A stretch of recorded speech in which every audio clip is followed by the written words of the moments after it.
is the Leon Charney Report.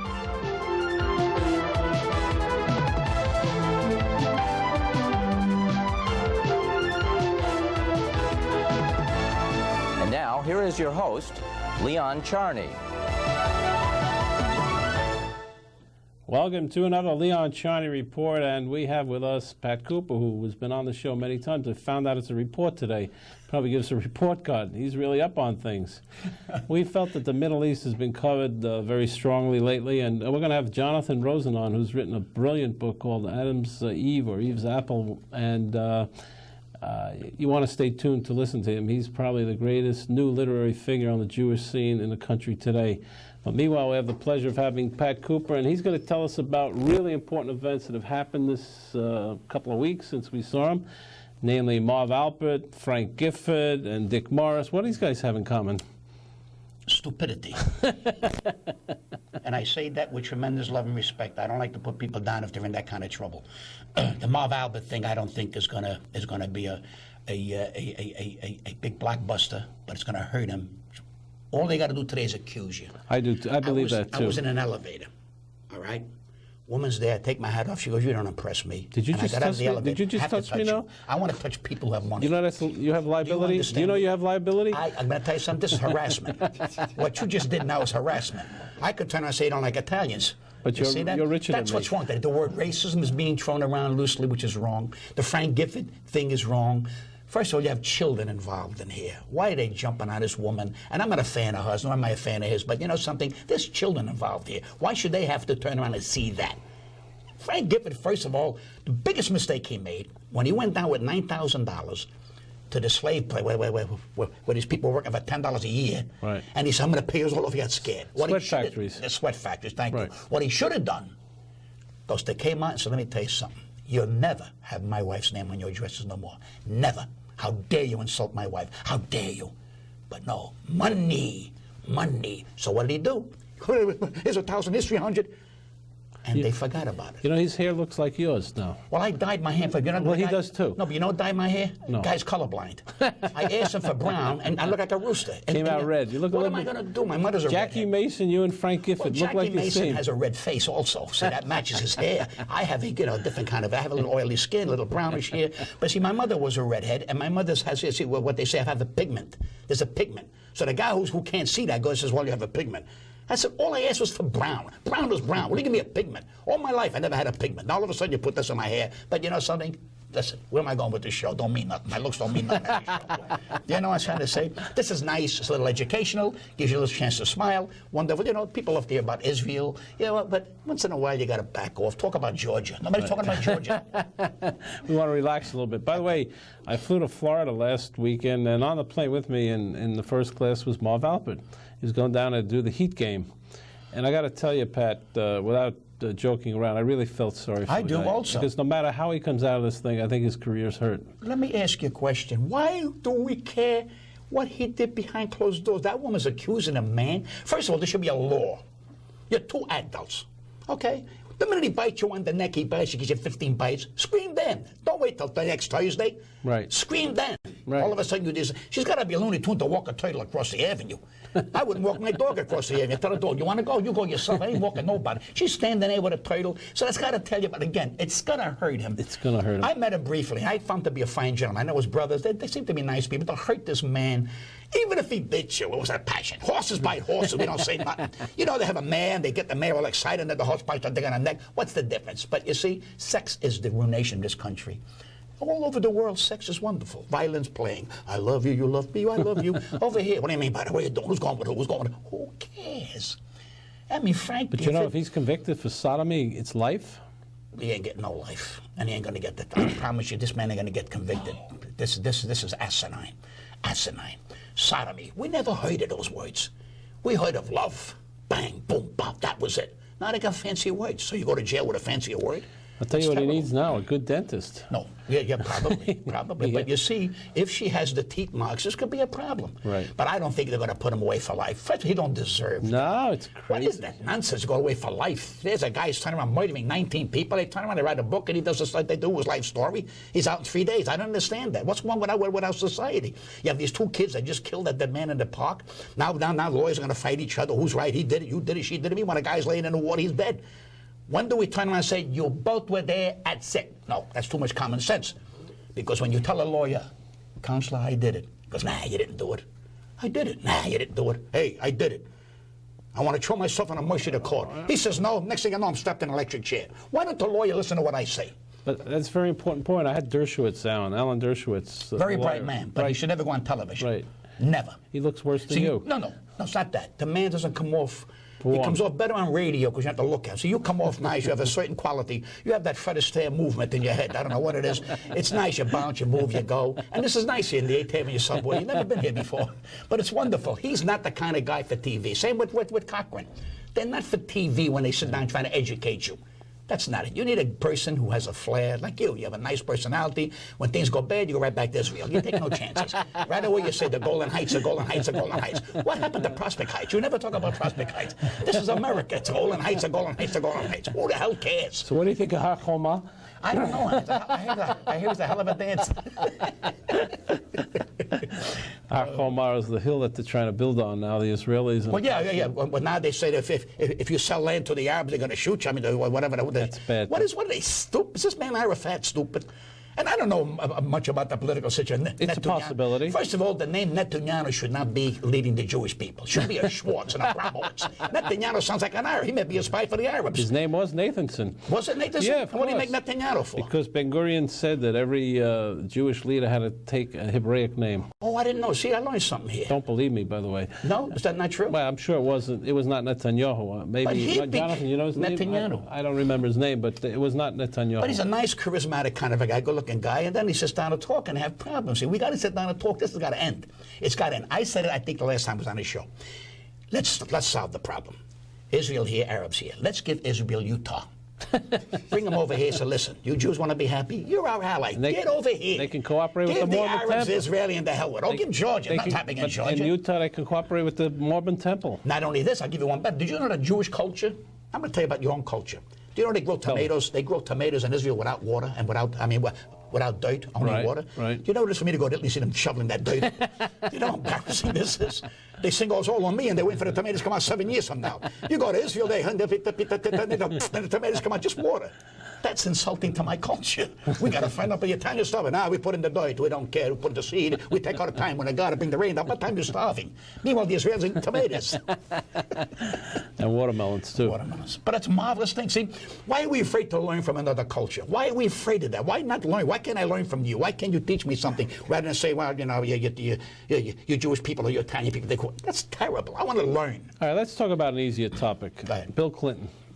The poor guy. Let me tell you, this guy should go to Vegas. He's the greatest gambler in the world. This guy can't lose. This guy cannot lose. They're trying to nail him to the wall. He gets it across. He goes like this here, and nobody get the nails. It's terrible. This is our president, Paula Jones. This is years ago. What do you want? He pulled his. She says he pulls his pants down. We're gonna know it's him.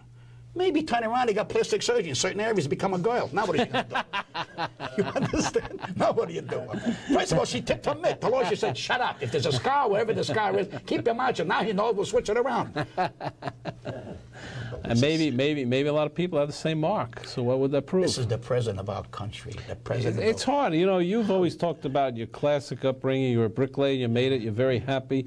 You're proud of this country. You really feel it. You got a lot of nachas out of this country. Okay, absolutely. And you must be offended to see your president, in a sense, demean like this. But I went through Roosevelt. I was a kid. You talk about an orator. It's also the word oratory. Oratorical. Yeah, I mean, when he spoke, the armies, nobody could beat us. The man had charisma. The man had, he put the country up. How long was he president for? 3-4 terms, right? Roosevelt, yeah, 4 terms. Even when he's in the wheelchair, to go out there and talk, people fell. They wanted to go. Nobody could beat us. I was a kid, 13, 14, 12, 13 years old. I got chills. This man, the only thing I didn't like when they built the Brooklyn Battery Tunnel, he said, we're going to after it's finished. We're going to turn around, and once it's paid, the people will get it for nothing. $7 now. And we all want to see it. But did you ever meet an honest politician? I met you. I'm not a politician. Yes, you are. To me, you are I'm a political... suave, debonair no, but you see, when man. you're on television, you're talking about the Golden Heights, that automatically makes you a politician. The minute you start talking about Israel, which I'm sure you care about, because that's your culture, and it's wonderful, and I respect that. I don't talk about Italy like you talk about Israel. Because, they tell me, mind your business. Will you keep it quiet? Why do you open your mouth for? We like to eat, to go to sleep, and make a love. We play the mandolin, they shut up. You keep worrying about the Golden Heights, his height, Shira's height, everybody's heights. I don't understand that. Italians want to drive and have a nice glass of wine. And if you go to Italy, I'm sure you've been there. Everything is like it says, what's your problem? What are you discussing? Will you please shut your mouth and shut up? And you say, okay, you want to eat. We have no money, keep it quiet. Meanwhile, they got plenty of gold in the back in the well with the water on it. By the way, Danny Aiello played the Don. I love He's a big fan of the show. Watches us every week. Danny Aiello so is great. Did you see the Don? I don't watch those things. Why? I don't watch those because I wasn't home, so don't feel it. And you don't have a television. I tell you, that story's been on and on and on. I'm tired. No disrespect to Danny Aiello. He knows I love him, and I love Joe Pesci and these kind of... It's getting on my nerves already. It's starting to get on my nerves. You know what I mean? Why don't you talk about Marty? Remember the movie Marty? Let's talk about common sense. There was a movie called The Big Night. Did you see that movie? Two Italian guys who owned a restaurant. You want to cry quell from this thing. A wonderful, heartwarming love of brother, love of everything. People just stood for food, and a man says, Louis Prime's going to come tonight. A guy quelling was crazy, and he started making a big agucha like his hair, antipasto and everything, and Louis never showed. They cried. I cried. I got so hungry I went home and had lasagna. But I'm saying this is what we need. Dinosaurs are munching, they're snatching, they're buildings up. I don't want to hear that no more. I don't want to hear that no more. I don't want my kids to go and see dinosaurs, gaganja, biting people and eating people. Let's sit down and have a dish of macaroni. Not pasta. Pasta's $13. Macaroni, $1.50. So that's what you have. A nice dish of macaroni. You talk to each other, little education. What do you want to do? This is your country. You owe your country. My father used to say, remember, this is your corner, and this is my corner. You disrespect my corner, I'll kill you. Did you ever know how to die? Your father would kill. He invented bungee jumping. He said to my mother, throw him out the window. Throw me out the window with a cord. And that was that. And you know something? That's child abuse today. That's right. You get sued. Years ago, it's called raising your family. Your father says, did I tell you? My father said, why don't you die so we can take the land that you're standing on and give it to somebody who wants to go to work? What was that? Okay? You had to produce. You had to go to work. My father says, you are wasting your time. So die and give it to somebody who wants to stay there. And you look at him and you say, whoa, wait a minute. But today you realize the man was trying to tell me something. You owe this country owe you nothing. You have to leave. When you leave this world, you have to leave something for the next person. Because if you dirty the water, he says your children are going to drink it. That's good. This is an uneducated man. That's why we didn't talk for years. Tell me seriously, if you think you had serious all day. What do you mean serious? If you had a PhD from Yale, Jonathan School, you think your life would have been different? I would have been the biggest bore. Education, counselor education is not for me. And a woman called Mrs. Tenenbaum, I'll never forget as long as I live. I adore her. I don't know if she's in heaven, where she is. Told me, you are very honest. You know this is not for you. You want to be in show business. It's going to be tough. And she used to let me go to the theaters, watch the big bands, watch the comics. And I owe her, because she said, don't ever give up your dream. And my mother and father, old-fashioned Italian people, what a dream. You are a nightmare. My father said, you are my nightmare. What dream? That's why I want to be in show. I want to do this here. What do you do? You lay bricks and shut up. Keep building the buildings. And I was terrible. One time I closed a bedroom window. You know how embarrassing that was? Another time they turned around and wanted me to do the incinerator to the 14th floor. I tapped it on the 3rd floor. It was like a pyramid. The inspector came down there to tear it all down again. And my father goes, no, something's wrong with you. I says, yeah, I don't want to be in this. 12 years. I'll take you right now to Ravenswood Projects in Queens. You can walk outside the building without going inside. You just walk up to the roof. That's how crooked the bricks were. Looks like steps. I did that. And my father didn't understand it. If you give me a knife and say I'm a brain surgeon, I can't do it. I tell you I can't do it. They don't understand. My mother says, here's a fork. Fix the television. A fork? I shall get burned. Hey, sure, you only pay $10 for the damn television, man. Today they say you're trying to murder your son. World. It's another world. People years ago, we had less, but we had a lot. A 2-cent lemon ice, counselor. We used to eat the cup. Eat the cup.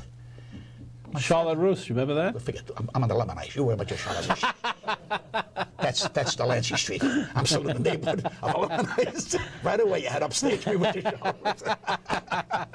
But I do remember you used to push the cup up. You used to push like you eat the cake. Those kids aren't the kids. I went to school on the Lower East Side with a Jewish woman, and she couldn't say egg cream, so you say head cream. And one time an American walked in, because all of us were Jewish, and he asked for an egg cream, and they had a whole fight. You don't want a head cream, you want a head cream. Egg cream, head cream. It went on for 2 hours there. You know what happened? She bought a Charlotte Russe, and we got to cut for a commercial. We'll come right back. Charlotte Russe, I like that.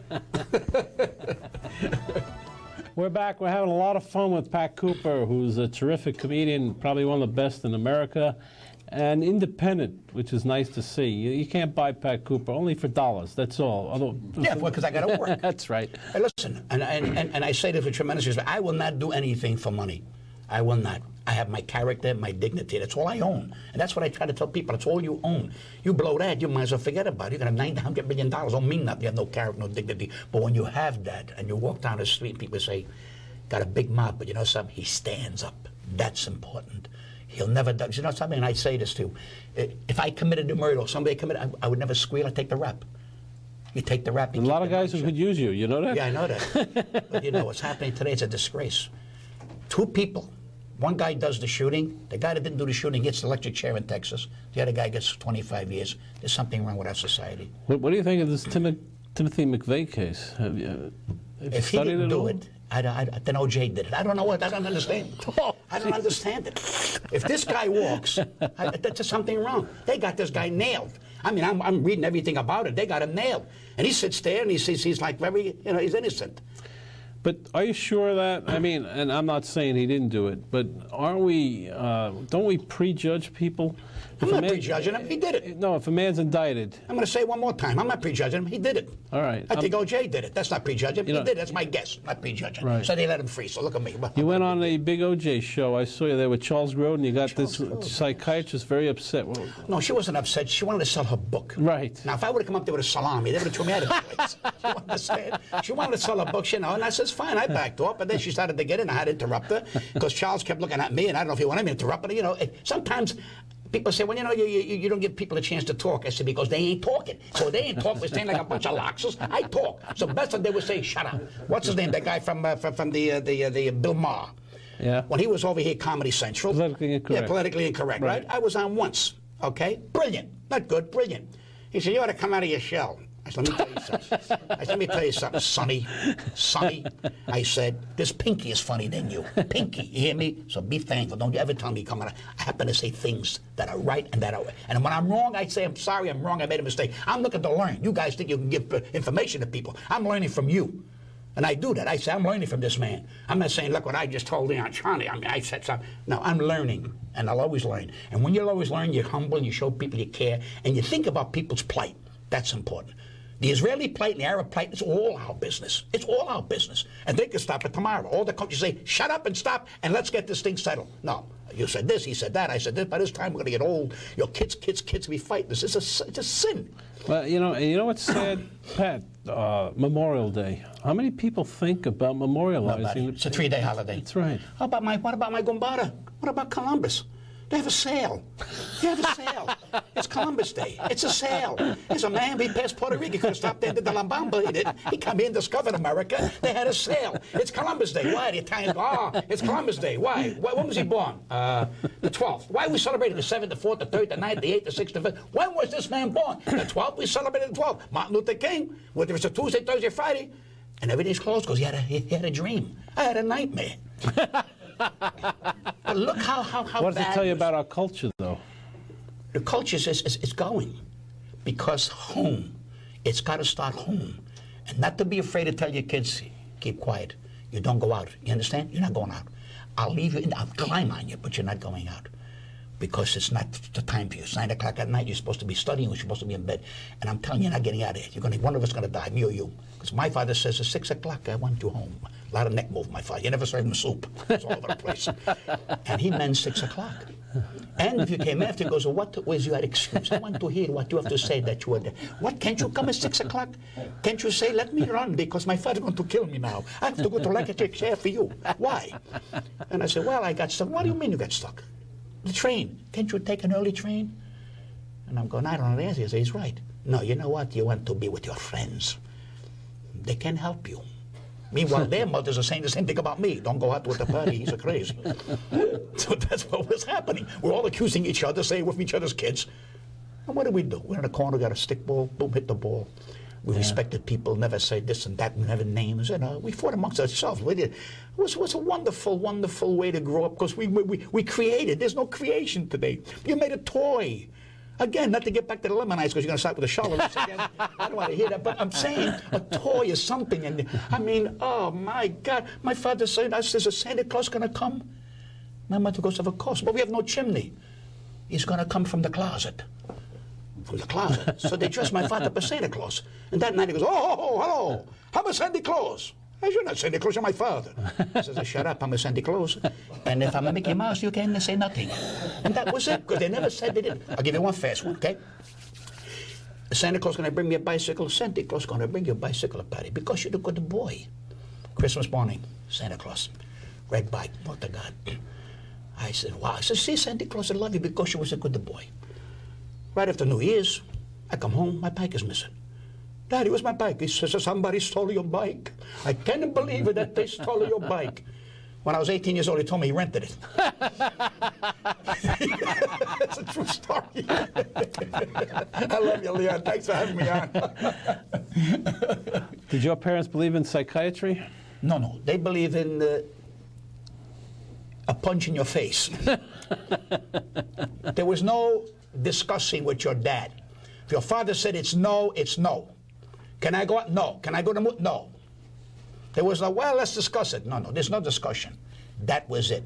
And I don't say that's 100% right, Leon. Honestly, we should sit down and discuss with our mom and our dad how our feelings, But today, I don't know if the parents are lazy and let the kids just straggle away or go away. I don't know if that's the situation. But we have to take the time. I got a daughter is a special ed teacher. I'm so proud of her. You talk about quelling. And now I got 2 grandkids. I want to bite, I want to hug them. I mean, this is such a wonderful thing. And people should have that. Everybody should have that. But my daughter, I'll tell you, one day my daughter says, "I'm bored." I said, "No, why you bored? Because you're boring." She says, "What do you mean?" I said, "Bored. We have to entertain you. You're bored. Oh, we have a Rolls Royce your mother has. I have a Mercedes. We have a beautiful bicycle. We have a 15-room home. And you're bored? Why don't you run away from home?" Because where am I going to go? That's your problem. She's not bored no more. And I love it. I love it. Forget it. I don't have to explain to you. But the role of an Italian mother or wife was far different 50 years ago than it was today, or is today, isn't it? Well, the Italian mother is the grandmother, She's used to the be bent matriarch. over like this here because they had the big cross was so heavy that their neck was like this here, and they used to complain about their back. And I used to say, "Senora, take the thing off. This way you see the sky." And they no. Always wear black. In case there's a funeral, they're ready. They take no chances. I'm serious. This is not. Hey, this is my culture. I love my culture. I'm not putting my culture down. That was Italian. You thought you was in Italy. I would say to my father, this is one of my routines. I said, "Can I go on a vacation?" He said, "Yes, you're going to go on the fire escape." I go on the fire escape. It's true. Rain. There was no air conditioning in those I days. start to rain. I bang at the window. Palamianis. He goes, "I can't." He says, "You're on your vacation." And he would say, "We go to the yard, my uncle's yard." He said, "We are in Italy now." He played mandolin music. He said, "So what's the difference? Why should you go 3,000 miles and spend that money when I can bring you mentally in Italy right here?" I said, "We're in the backyard." And he played the violin, the mandolin. And he started to sing, we sit there. And he goes, "You like Italy?" This man's nuts. But you know something? It worked. It worked. And you eat what your mother and father cooked. And the dipper in the pasta was facing my father. He says, "You want the dipper to face you? Get your own wife." You ate what they ate. He was the boss. Hey, I work to support you. I have to have the control. I'm in the control. You are just you know what you are, my son? Sperm. That's all you are, sperm. You are a liquid. That's all you are. What do you think you are? You want me to tell you? Here's how you was born. That's it. Today they would say. Did he enjoy the fact that you became a star? No. Why? Because he says, "You made it the name for yourself to embarrass me." I said, "Why?" Because he used to call me a buffoon. That's my son, he's a buffoon. So I turned around, I got a little successful. He goes, "Now, what am I going to tell my friends?" What was your father's last name? Caputo. Why did you become a Cooper? Because years ago, Abramowitz became a Smith. I have nothing against Abramowitz. I'm talking to you. I just told you, because years ago you couldn't use the name Caputo. Pasquale Caputo on a marquee, the guy would throw up. They thought it was an infection. So a guy turned around and said, we'll cut it down to Pat Cooper. Is that right? And my father says, well, so what's the matter? You know, like, that's just not the question. Were they insulted that you did that? Well, my father's insulted that I was breathing. I mean, that's beside the point. I mean, if you had my father sitting here, everything I did was I can't believe it. And to show my father, you know, I was so proud of him. I showed him a $1,500 check that I made for 1 week. $1,500 in those days. My father goes, I still think that you should keep your union card. Is that right? Yes, because he says, you know, that's a fallacy. Really? He says, this is nothing indefinite. But my job, he says, a young man is indefinite. I have a trade. Really? He says, if you don't make more money, he says, what are you going to do? You have no trade. What are you going to do, become a bum? That's common sense. And now he's living at a palatial mansion in Las Vegas. I have a 50-room home in Las Vegas. And you live next door to Mike Tyson. Well, Mike Tyson, you have to understand, they just turned him down in Ohio for his tiger.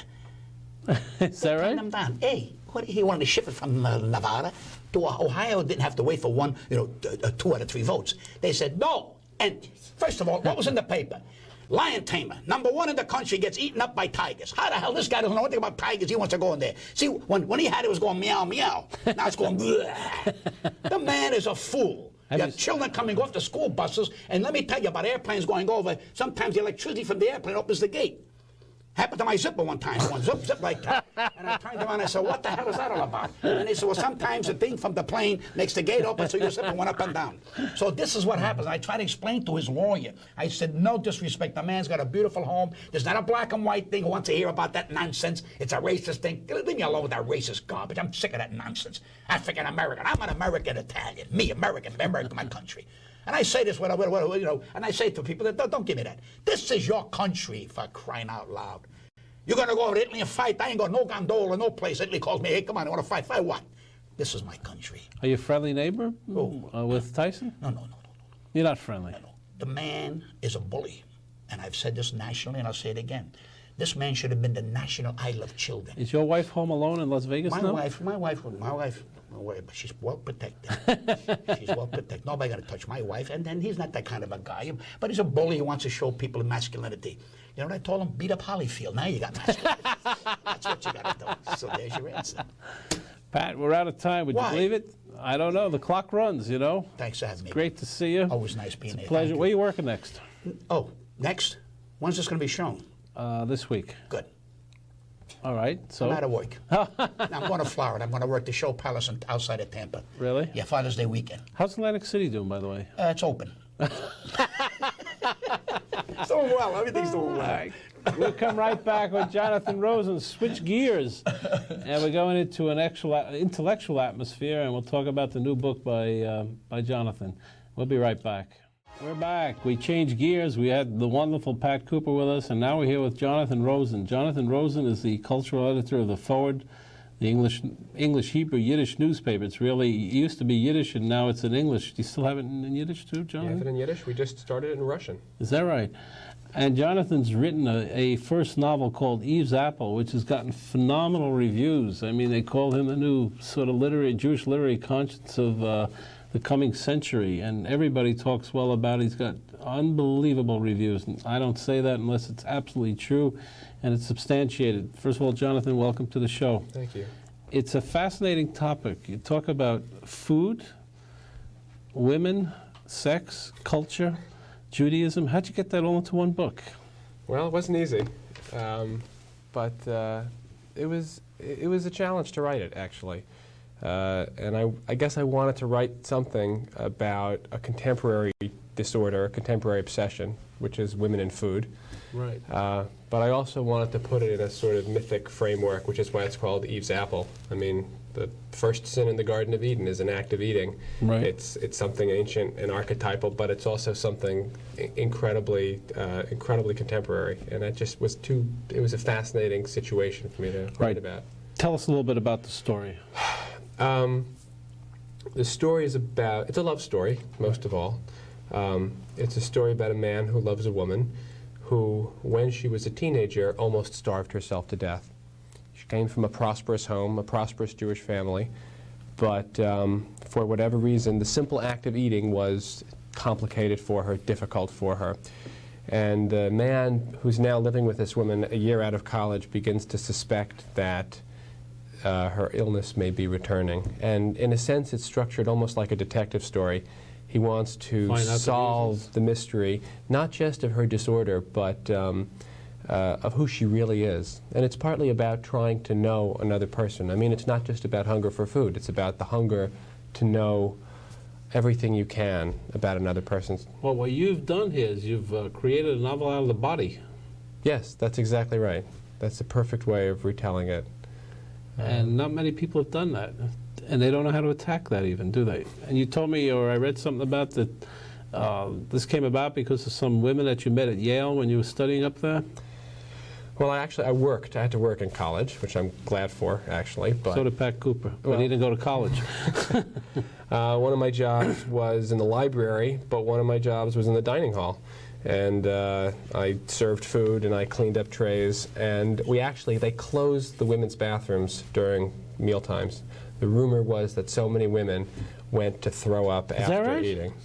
And I mean, I know that's a kind of grotesque fact, but Wow. It's shocking that so many women who grew up with so many advantages and were, here they were at Yale, women had only been going to Yale for 10 years, and yet were so uncomfortable with themselves that they would do that. And that fascinated you, huh? Fascinated me. It registered. I had a sister who went to Yale, was very close to, a couple of years ahead of me, and so I knew a lot of her friends and a lot of women I got to know.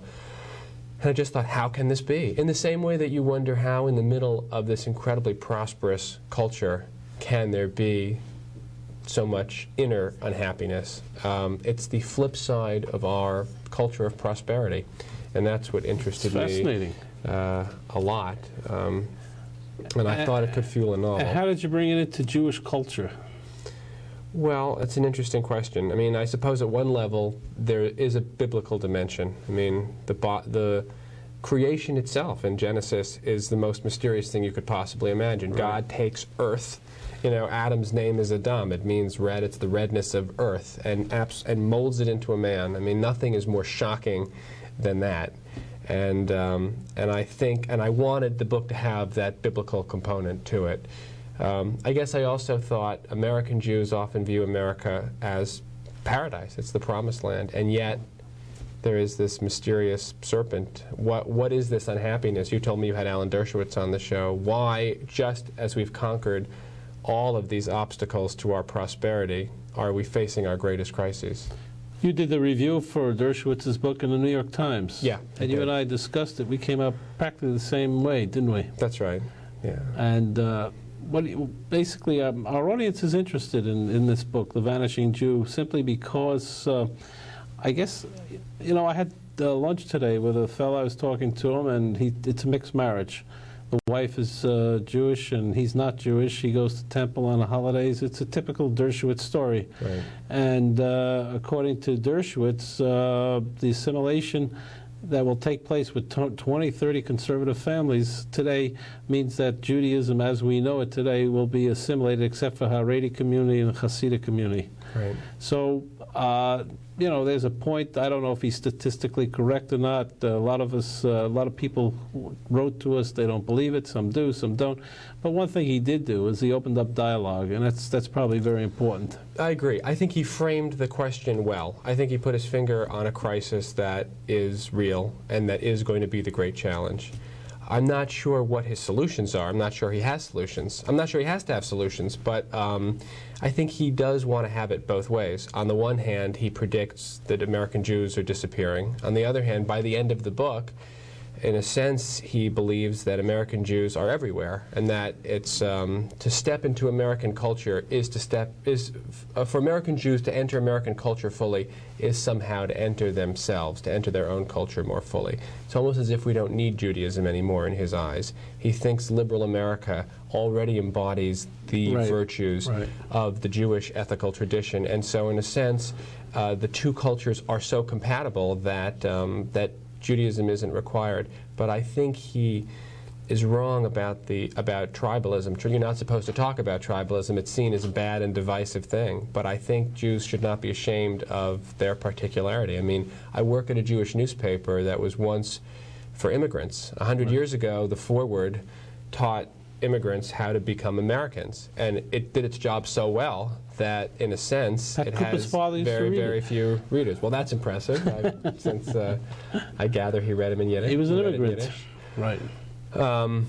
But today, our job is the opposite, which is to teach a bunch of lost It's grandchildren fascinating. You know, and you can see the whole great-grandchildren. culture of America through the forward. Really, Absolutely. it's a brilliant it's a brilliant study, because you're right. Every immigrant, every Jewish parent that we knew bought the Forward or the Tug. They had another Jewish newspaper, Sure. on the Morgan The Journal. Tug was actually considered slightly higher brow Right, than the and Forward. then they had the Not supposed Morgan to say that, Journal. but it's true. And now what you're doing is taking that same newspaper and teaching, in a sense, the values and the culture that were embodied in the last 50 or 100 years. That's right. The Yiddish Forward led American immigrants into general American society. The English Forward is leading them back to the sources of Jewish culture that that immigrants shed in their zeal to embrace America. Although I actually think it's harder to assimilate now, even if American Jews want to assimilate now, it's going to become more difficult because Why? Because the idea of a universal American culture is disappearing.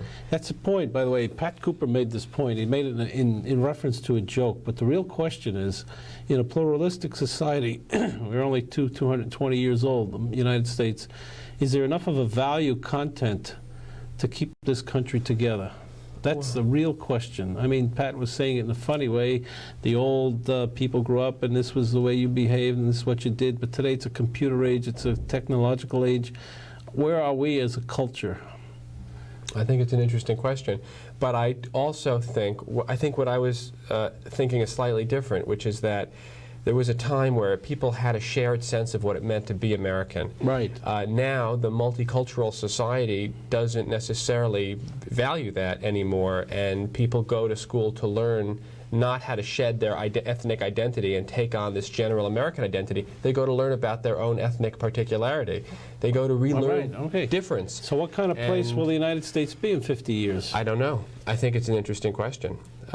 Because I don't think the value anymore is assimilation. I think that has positive aspects to it, and that also has You're right. negative aspects to it. And Dershowitz in his book said that the Haredi community is insular and insulated, and they don't bridge any kind of, they don't take any bridges outside their community. So the Haredi American Jew really wants to keep his Haredi existence together within the compound of the United States of America. Right. Let's assume that you had a Haredi Italian community, a Haredi Indian community, or a Muslim community. So you'd have all these factional, in a sense, tribal associations under the flag of the United States of America. Right. Where are we? I don't know. I mean, at its worst, it becomes Israel had that, by the way, with the Yemenites and the different, but they were united by the army. The Israeli Defense Forces, and then the people by a common language, right? A common language, and they stayed together. But it's a fascinating question. I don't know if are many people talking about this today. I don't know, but I think it's going to come up more and more. I mean, the passage out of when you're an immigrant and you make the passage into general American culture, it's a very brutal and painful passage. Right. But on the other hand, you lose something. I think that the great generation of Jewish American writers, Saul Bellow, Henry Roth, even to an extent Philip Roth, all wrote about this painful passage out of immigrant society into the larger American society. And I think a new generation of American writers is doing the opposite. Have you read Roth's new book? I have. I actually reviewed it for the Daily News. Really? What do you think? I thought it was a fascinating book and a very ambiguous. He's very ambivalent. Tough to read him, isn't it, at times? This is a hard book. It's incredibly layered and structured in a very complicated way. But I also think he is conflicted about the price of assimilation, because the guy he's writing about seems to have it all. He's a great athlete. Jonathan, he's blind, do you know any becomes an intellect who's American. not conflicted? No. Otherwise they can't write. That's what it's about. Otherwise they'd be bricklayers on Pat Cooper's father's house or something. Right. You have to be conflicted. Right. A great intellect last week, I had dinner with him, told me, I said to him, do you get depressed? He says, Leon, how could I be an intellect and not be depressed? I don't know if that's true or not. You seem intellectually not depressed. No, I don't feel depressed. So maybe the other guy's sick. It's true that when you think about, the more you think about your state, when Adam and Eve eat the apple and they suddenly know they're naked, they know they're these poor mortal creatures, they know they're separated from God, they know they have to go into exile. There is something about knowledge, at least in our tradition, that is both important, necessary, indispensable, but also brings with it a burden of sadness. The narrator in my novel teaches Russian immigrants, which is something I did about 10 years ago. Really? I was going to get a PhD in English, and I dropped out. I didn't want to be an academic. I wanted to be a writer. You could be Cooper. Cooper did the same thing. Well, there's a great tradition. The narrator in my novel teaches Russian immigrants because he's nostalgic for a time when Jews were just starting out in this country, when they had this defining culture, when they had this hungry desire to make it. But I'm very interested in the grandchildren and great-grandchildren of immigrants who don't necessarily have that driving energy and don't necessarily have a culture to root them because their parents moved to the suburbs and left the old communities. And I'm sure the old communities were worth leaving. They were packed and dense and crowded. But you lose something. You lose a sense of belonging. Tell me about your background. How did you get so involved in Jewish culture? Your parents? I guess my parents planted the seed. You didn't go through traditional yeshiva and all that, did you? Not at all. I went to Hebrew school. My sister went to a conservative day school. We were given the choice when we were in elementary school, and I wanted to go to public school. But my father came to this country in 1942. He was a refugee from Vienna. Right. And I think he just had with him this very powerful charge. He's a professor today? He is retired, but he was a professor of German literature. And he just had about him the weight of Jewish history. His parents, my grandparents, did not make it out of Europe. They were killed.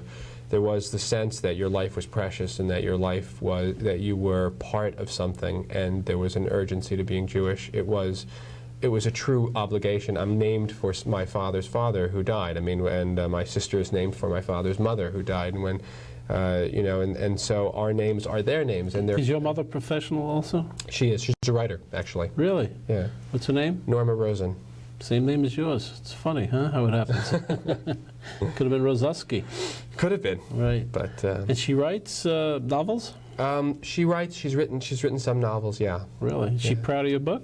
Yes, I hope so. Did she review it? She did not review it, and I only gave it to her after it was finished, written, already in galleys. Very important for me. Jonathan is a fascinating man, and he's married to a fascinating woman who's a rabbi. Yes, that's right. And that's and she practices interfaith. Well, she works at a hospital, so she ministers to people of all faiths. Wonderful. And did she help you on this book? She was extremely patient and extremely encouraging, and the dedication is to her. And it's the only thing the only words I had no trouble writing were dedicated to my wife. How tough is it to get a first novel printed? You have an interesting story about how it happened. You should tell us. I do, actually. It's extremely tough. I'm sure there are people who sail into it, and that's great. Well, you didn't have that hard a time. No, but I was working as a journalist, which I still do. I had written a profile of E.L. Doctorow for Newsday, which was then New York Newsday, now sadly only Long Island Newsday. And I interviewed E.L. Doctorow, and I was invited to the book party at the apartment of Jason Epstein, who is a great editor at Random House. And at the party, I introduced myself to him, and he invited me to lunch. And at lunch, I just thought, well, why not? And I told him, since it didn't come up naturally at the end of lunch, I said, I've written a novel, and I think you might like it. And he said, have your agent send it to me. And he did, and he read it, and he bought it. So. And there you have it. It's published by Random House. It's called Eve's Apple. We're going to cut for commercial break and come back with a true intellect, Jonathan Rosen. And I'm telling you that this book is brilliant. I can't read you all the reviews on the back here, but everybody says he's the new Saul Bellow, or maybe the old Saul Bellow. We don't know. He may be reincarnated. Lots of things happen on this show. We'll be right back. Hi, I'm back. I'm Leon Charney. We're talking with Jonathan Rosen, who's written a brilliant novel called Eve's Apple. It's his first one, published by Random House. And the reviews, as I said before, are phenomenal. So it's a must-read. Jonathan, you've done something sort of mystical and magical here. You've combined the Bible, Judaism, anorexia, detectives, put it all together, How long does it take you to come up with these ideas when you're a novelist? That's a hard question. I guess we really start with an idea. For me, it was a story. It was an idea of this couple together, and the woman had a secret, and secrets, I think, are very interesting. I mean, murder mysteries are fascinating, but a mystery where there's a live body at the heart of it is just as mysterious, maybe even more mysterious. I mean, what's more mysterious than another person, than a body? Right. And so as I began to tell the story, I began to get deeper and deeper. I needed to make it believable. I needed to make it real. I didn't want my novel to be anorexic. I only wanted the woman in it to be anorexic, which meant the characters had to have bodies.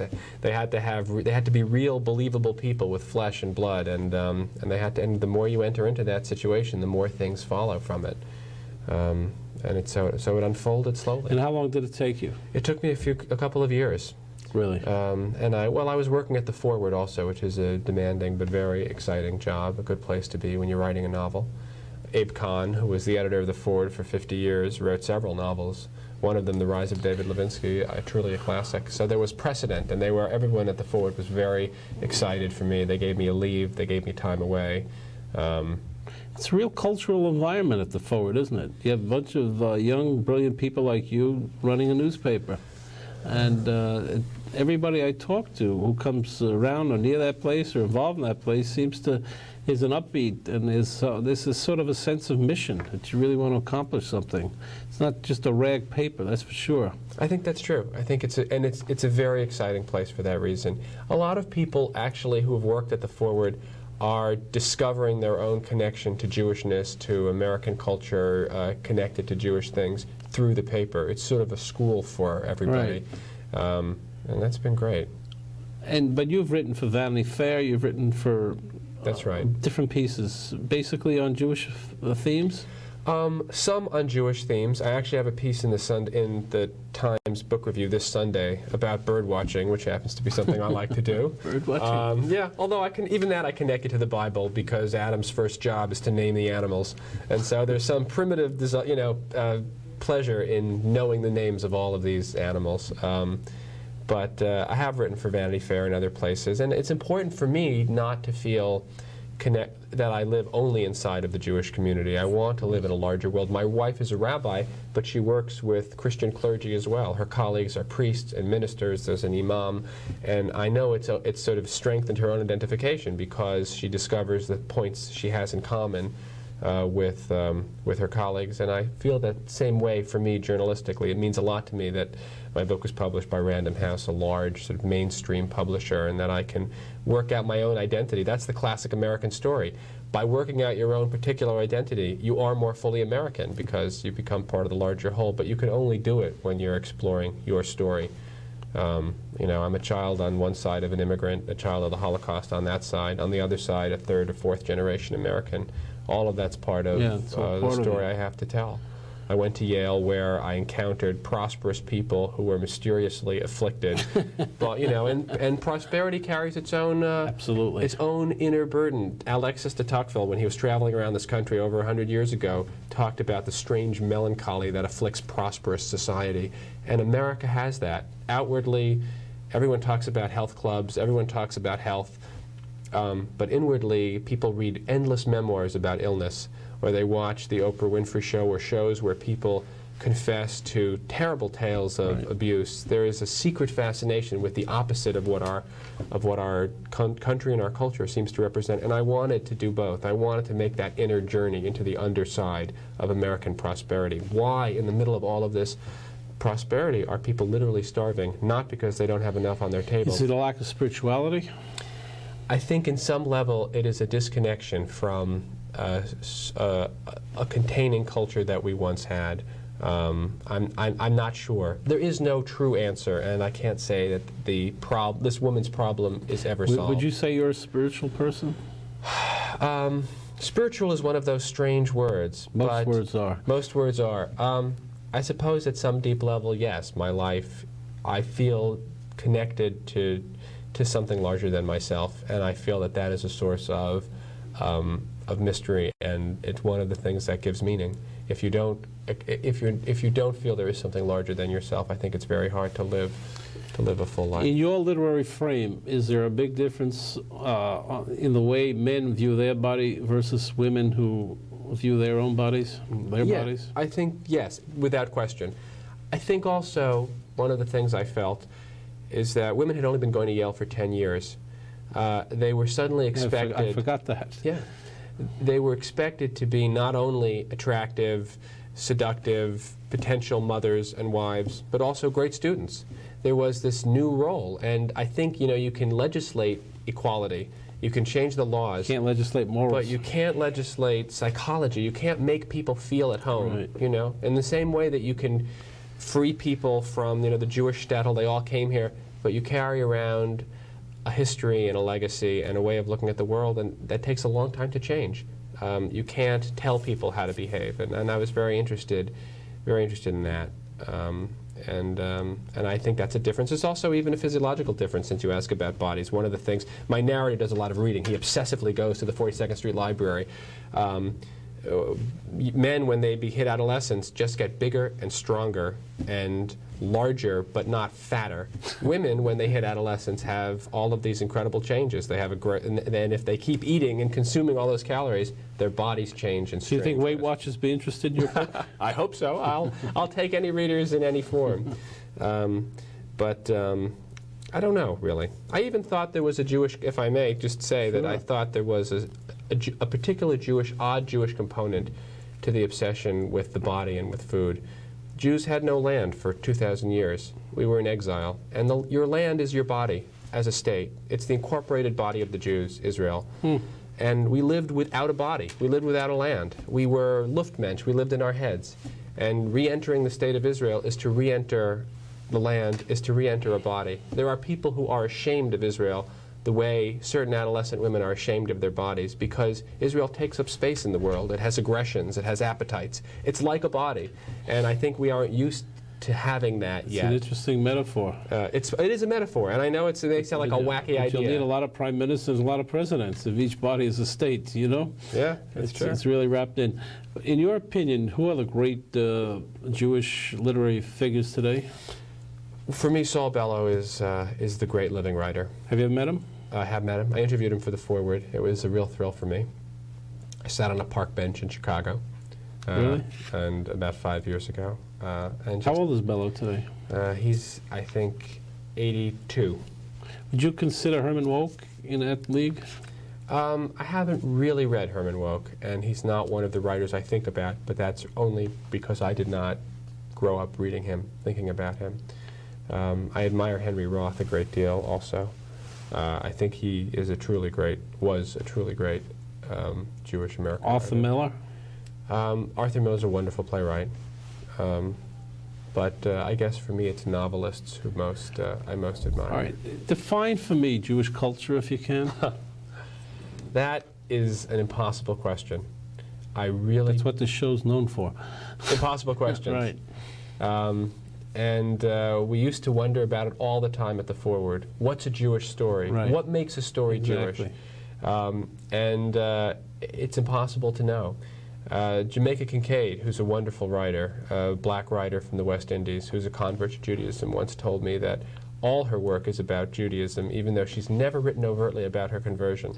It's all about the themes of exile. It's all about the wish to belong. It's all about being an outsider as well as an insider. Is that Jewish American culture at some level? Yes. It doesn't need to be lighting Shabbos candles. It doesn't need to be... Well, that would be a tradition. I'm not sure that would be a culture. Right. Do you consider culture dance? Do you consider culture art? Do you consider those? All of it. All of it. All of it. Absolutely. And in the Forward, you attempt to get at all that stuff and put it in the newspaper and review it and talk about it? Absolutely. And I consider journalism can, in its own way, be a form of culture. I mean, a man who made as much difference in the lives of Jews as Moses was Theodor Herzl, a newspaper man.